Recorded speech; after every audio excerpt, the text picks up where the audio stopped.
ako kay Excel kasi may pinost siya na kikita ka daw, business, ganyan-ganyan. So, ako naman nag-inquire.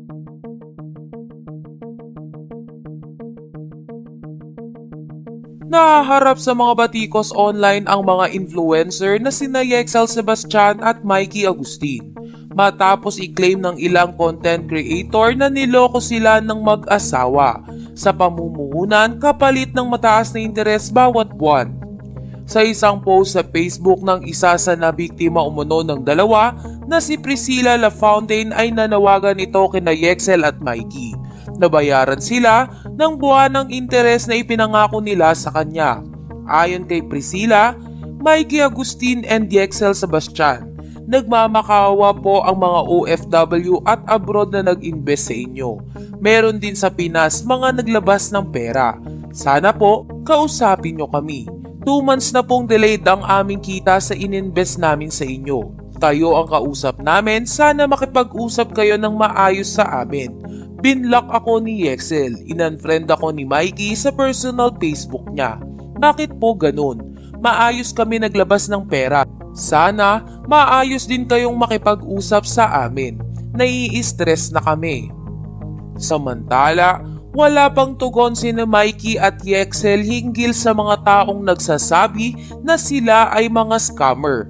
Samantala, narito at panoorin natin ang ilang investors umano na niloko ni na Mikey at Yexel Sebastian.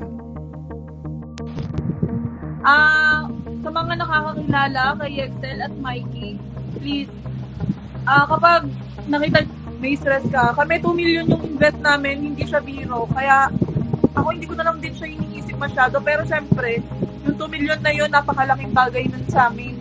Dahil hindi naman kami talagang milyonaryo na parang hindi namin hamunin yun. Pero syempre kailangan namin yun. Lalo na yung mga naawa kami sa mga kasama namin na OFW na inutang lang daw nila yung pera na yun. Tapos may mga iba na buntis, nai-stress talaga sila sa nangyayari dahil kahit anong contact namin sa kanila, dami accounts yung pinapa-kuyusap na nila sa amin. So anong assurance namin na mababalik yung pera namin. Gusto na lang namin kunin lahat yung pera namin. Kaso walang ganun. Meron mga ibang binibigay sa amin na option pero hindi siya tama hindi siya para tanggapin pa namin yung ganung option nila. Parang lumalabas pera namin yun pero kami yung nahihirapan. Pero hindi kami mababaliktad kasi totoo yung sinasabi namin. Ba't kami mababaliktad? Wala kami sinasabi dito kasi nungalingan lahat yun, katotohanan lang ha guys. Ganito yan, huwag na lang kayong basta-basta magtitiwala sa kahit anong investment, hindi man sa kanilang dalawang mag-asawa. Kahit kanino talaga guys, huwag na. Itago nyo na lang yung pera nyo. Oo, 200M kami. Hindi ko alam kung sino pa yung mga iba dahil yung iba wala pa sa group. Hindi 200M, 200 million yung na-invest sa lahat. Yeah, 200 million. Hindi. 200 million na. Oo. 200 Kasi million kami nag-invest. may nagsasabi, 200 million kayo. Hindi po. No, hindi kami 200 million na katao. 200 million na pera. Guys, na-invest namin. I don't know sa mga iba na kung bang nabalik na yung capital nila. Kami kasi payout kami 7 times lang. Hanggang ngayon 2 months na wala pa. End na ng contract namin this December 19. Pero hindi namin alam kung kailan namin makukuha kung makukuha ba namin siya or no. So yun lang guys. Ayun lang guys. Gusto lang namin sabihin sa inyo na mag-iingat kayo sa mga tao kahit artista pa yan, mga ganyan. Huwag tayong magtitiwala. Mahirap guys. Alam nyo ba, kaya naman din kami nagtiwala dyan kay Yexel kasi guys, sikat yan. Sinabi nila yan sa amin na hindi sila magpapasira kahit sa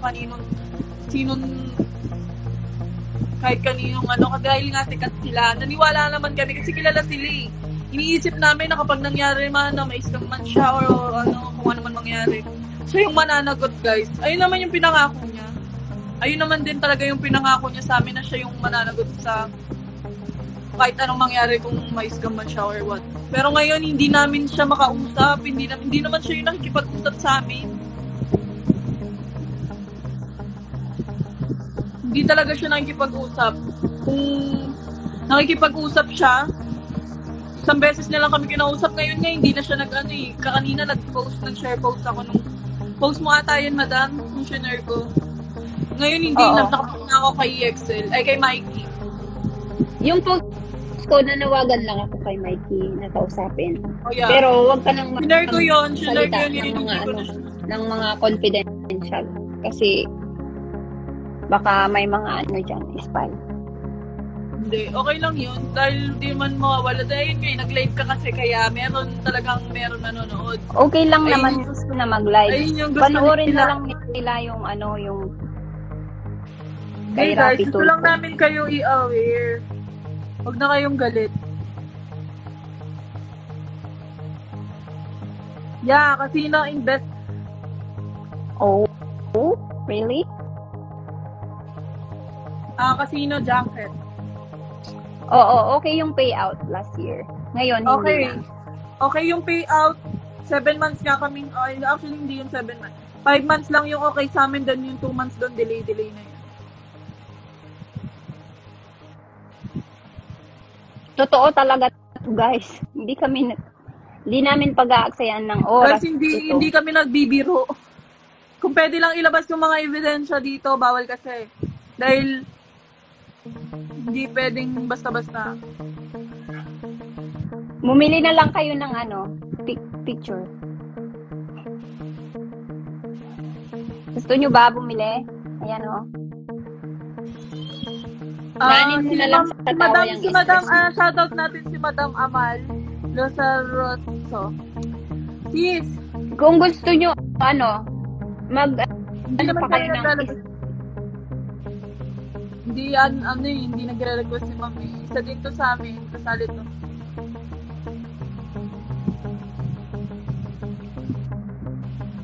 Miss Amal, baka Ayun. gusto mong sumali sa live.